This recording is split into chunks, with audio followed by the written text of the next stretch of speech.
are Reptiles, and we're here with the Crested Gecko care and setup video. Okay, so first for substrate. First, you want Eco-Earth. Eco-Earth is the recommended substrate for all crested geckos. Crested geckos can also use paper towels, but this is highly recommended to hold moisture. I'm going to put it in the cage now.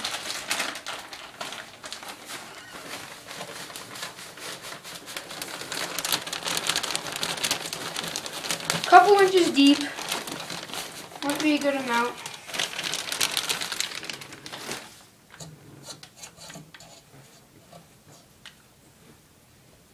You want to spread the Eco-Earth around so it's even. Yeah, they like even Eco-Earth. Okay. It also makes it easier for placing decorations in the habitat. Next, we have cork bark. Cork bark is very recommended so they can hide. So they can hide and run around it from the heat source. So now I'm going to put it in.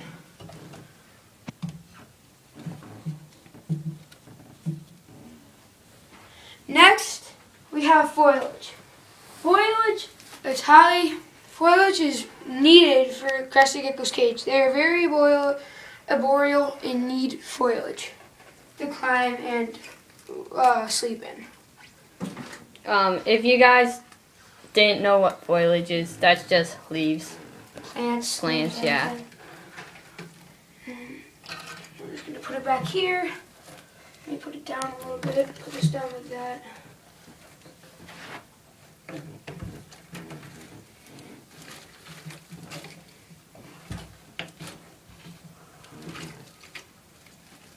I'm going to put it up. There you go.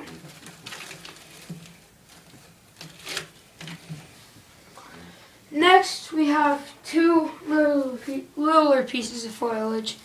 This is just for hiding. This is probably still needed just because there's still not much foliage in the cage. We're just gonna put it so he can hide under that rock, under this cork with pleasure. So we're gonna make it so it's easiest for him to avoid sun or heat source from down there. We're just gonna put it over the two spots that the heat source should get through. Next, we have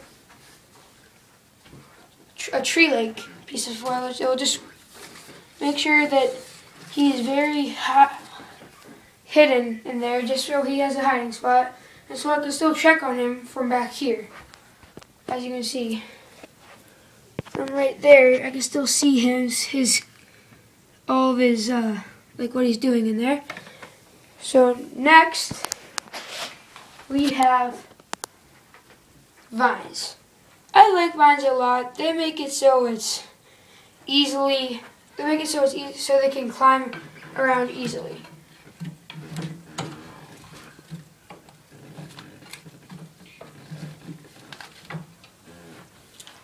Next, we have another piece of vine.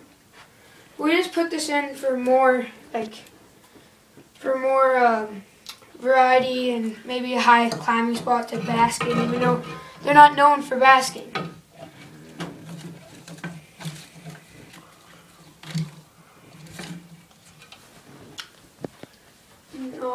And now we are going to put the mist off, start the misting, and yeah, that's set up.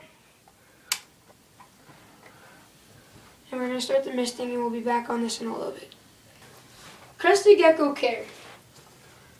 An average size, including a crested gecko's tail, is 7 to 8 inches. 4 to 5 inches without the tail. Remember, you guys gotta be prepared with taking care of it because it can live 15 to 20 years. Next, they are nocturnal, so they do not need a UV light. People might say that they do, but they honestly do not. It helps them, but no. Now, if a pet store says they need a UV light, they're probably just ripping you off because UV lights can be expensive. I've gotten one for $40, which I realized I could get one for a lot cheaper. Next, You also want to supplement their diet with calcium and vitamin D3 to make up for non-UVB, just so they can have good light anyways. For their compatibility, males are very territorial, so you do not want to put two males in the same cage. As many females as you want can be together, and during breeding season, one male to up to 3 females can be in the same cage. Their diet includes crickets and Repouché gecko food. Repouché gecko, the crested gecko food. If you add twice as many water as you do the food, like 2 teaspoons of water and 1 teaspoon of crested gecko food, and then you mix it up in a bowl, then that's what you can feed them. That's what you can mainly feed them, and this is just for a source of protein. You do not need crickets. They're just helpful. Then you can buy it in bigger packages online. I just didn't get any yet. So that's what I use, this, and sometimes this. Like maybe 2 in their cage at once. Next. I just want to say that if you give a gecko or any reptile too much vitamin D3, it can be poisonous. So I just wouldn't recommend vitamin D3. Not too much, in my opinion. Yeah, it's like... Okay, next. Heating and humidity. It needs to be 65 to 80 degrees. Over 85 degrees can kill the crested gecko. So do not have it over 85 degrees. You need a thermometer. Under 65 can also be fatal. They have a very select range of temperatures that they can live with. Their humidity should be around 50 to 75. So you just have to spray it every day with one of these sprayers. You can buy it at any pharmacy store or something. And I use a humidifier that helps it spread the humidity. Yeah, those work a lot better than regular misters, but they're also a lot more expensive. So it depends on how big your budget is and how much you're willing to spend on a crested gecko. Okay, next.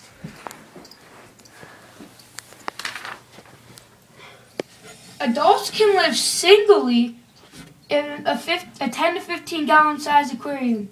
They need to be tall. I recommend a 20-gallon tall for every leopard gecko, crested gecko you have, because it just gives them space to roam around, and even if you want to add another one later. Pairs need at least 20 gallons, and trios of 2 males and 2 females and a male need at least 29. Always try and be bigger than you can, as big as you can. Remember, you want it to be tall, not wide, because 20 wide won't do this arboreal species enough. You can also use substrate for paper towels, newspaper, or Eco-Earth. Eco-Earth is recommended, as I said in the cage setup. These guys are very nice. They're a little bit jumpy at the beginning. I'll show you my, see it, look at it. Whoa. Come on, guy. Mine is a Dalmatian male. Males tend to cost less than females. I got a cheaper price on it because his tail is sort of messed up, but he's still really nice. I've had him for almost a year now. In June, I think it will be a year. And he's very nice. He's very well overall rounded. They are very easy to breed. We'll probably, in the next 5 months or so, when I get my second crested gecko, we'll do a breeding video. And this concludes our care for crested geckos. This is JR Reptile signing off. Thanks so much. Bye.